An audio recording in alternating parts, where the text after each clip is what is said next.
Many of us are wondering and asking the question, why? In fact, every nation, yes, we know sin has ruined us. And everything that we're experiencing now is as a result of sin. But then, there are some things that we as human, God has also given us that power that when we are able to redirect those things, things may go well with us. I believe that one of the strong ways, or one of the things that is causing havoc in our world today, is about the crisis of leadership. But then, I want us to narrow our mind to a certain angle.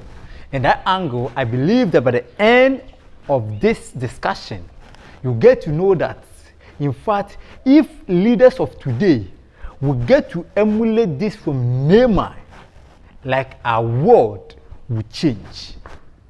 Because whatever God wants us to do, God has empowered each and every one on this world with different capabilities to help us so that as we bring it together, we move on in life. I believe you heard about Naaman before. Naaman was the captain in Assyria. Naaman was a powerful person because through Naaman, his nation was able to win a lot of battles. So Naaman was after the king's heart. But when we want to talk about Naaman, sometimes what we basically think about is when Elisha told Naaman to go and wash himself in the river for 7 times. Basically, that's what we look at. Or we look at that little girl who was able to showcase her faith wherever she found herself. That is also a lesson we get from there. But that is good. That is good. But today, I want us to learn something from Naaman himself that maybe you have not thought of it. You can see this story in 2 Kings chapter 5 downwards. But my point is at this particular place. You know, Naaman was someone who has power, because you remember that when Elisha told him to go and do what? To go and wash himself in the Jordan River, he told himself, why?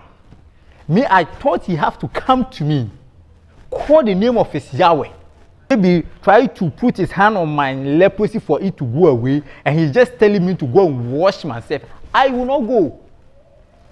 Because if he wants me to wash myself in Jordan, then I want to tell him that there's Fapa in my country that is far better, cleaner than Jordan. So what is the essence?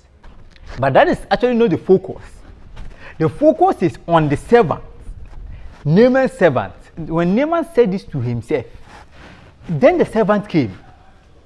And the servant told Naaman, Master, I believe that if the priest has said something very big, like you obey, how much more giving you this small thing? Just wash yourself and be clean, and you say you won't do it.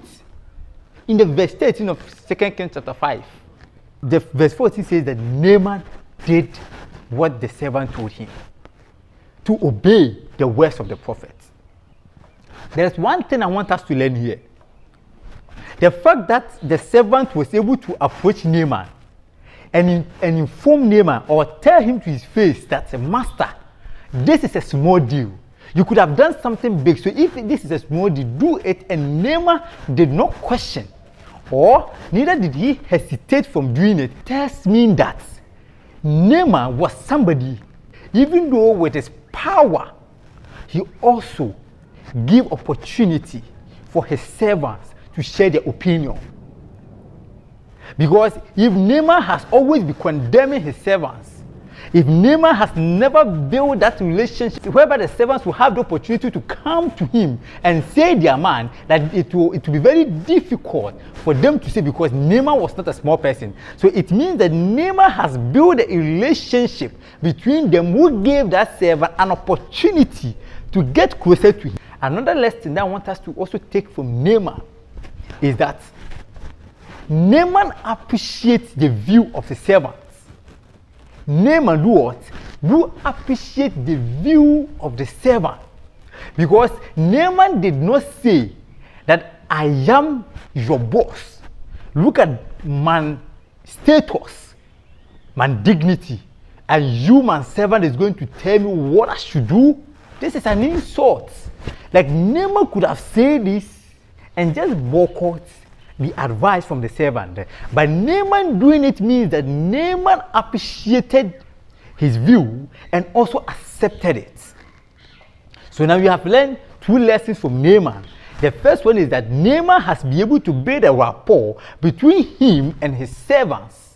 Secondly, Naaman is someone who appreciates the views or the opinions of his subordinates or his servants. And I believe with these two lessons from Naaman, if our leaders of today will emulate, trust me, there will be a turnaround. Why am I saying that? You know, sometimes you are at the top there. You always see what your eyes makes it available for you to see at the top there. You need someone who is also at the down there, whose eyes makes him available to see certain things at the down there which you have overlooked. So the person has to draw your attention that you're looking at the top there, but this is the down here. There is something here that you need to also look at. You understand? So this is basically the lessons I want to learn from Naaman. And how could we apply this in our life? In fact, before I'm talking about leadership. And leadership comes in so many ways. If you talk about our politicians, our president, down to the assemblymen. If you come to churches, you have pastors and you have other departmental leaders in our churches. If you go to workplaces, we have managers, we have subordinate managers, we have other people who are occupying certain offices and people who are working under them. You are in a home, you can be the father, the leader of your home. You can be among children, and because you are older, they give you that respect of leadership. So it means that wherever you are, you can be a leader. And when we are a leader, let's try to emulate these two lessons from Naaman. When you're a leader, you should be able to build that rapport from our subordinates. We should let them feel free to tell us, even though what they're saying may go against us. What they're saying may make it sound stupid to us. Because if you look at Naaman, for instance, it's as if he himself could not reason. And today, this is what you would think. Now, what is affecting our world today is that somebody is a leader. He is doing something. What he's doing, he thinks is right. Somebody who is down there will come and tell you, in fact, this thing that you were doing will not help. This and that and that. So I believe that if you do it this way, unconsciously, what the person thinks is that, who are you to come and advise me? Who are you? It's even an insult. So today we think it's an insult for people we think that we are higher than them to advise us. We think it is an insult. So now you will go to workplaces, you go to a lot of places, leaders are doing something which is going to land them in a pit. But the workers or the subordinates will be looking at him to go and hate and come back. Why? He has not given the opportunity for them to be able to come and express their view. Again, he does not also accept or appreciate the view of his subordinates. Now, if you look at our countries, people are complaining. People are sharing their views. We think this thing, if you do it this way and that, it will help. But somebody will sit in your office and say that, if I go by what they're saying, they will tell me they have taught me sense. But if you look at Naaman, if Naaman refuses to take the advice of that servant, trust me, Naaman would have stayed a leper for the rest of his life. Heeding to the advice of the servant liberated Naaman from his what? Leprosy. So I want to tell our Mr. President, our MPs, all those who are in our big offices, please, yes, we know that we have the power, but sometimes try to listen to those that are down there, because they also have something important. You are not looking at the down there. You are at the top, you can see the down. They have the opportunity to tell you exactly what is happening at the grounds. Listen to them. and let's shape our nation. Let's appreciate the view of the citizens, because they are also looking for the welfare of the nation. If you look at Naaman's servant, he wished his master has been liberated. That was his prayer. So whatever he can do to support the master, what he was doing. So I'm telling you, if you come to our organizations, a lot of businesses has collapsed because the managers thought that they were right all the time and refuses to listen to their workers, and before they realize, everything has crumpled. A lot of churches are on a stable ground because the pastors think that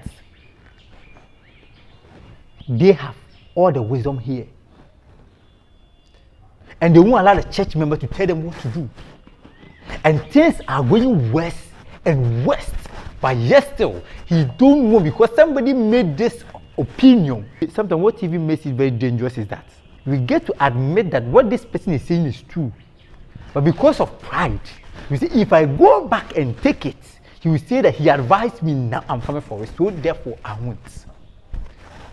But because you're a leader, doesn't mean you know everything. There are certain things that will be open to you as a leader. There are certain things your subordinates will have to tell you.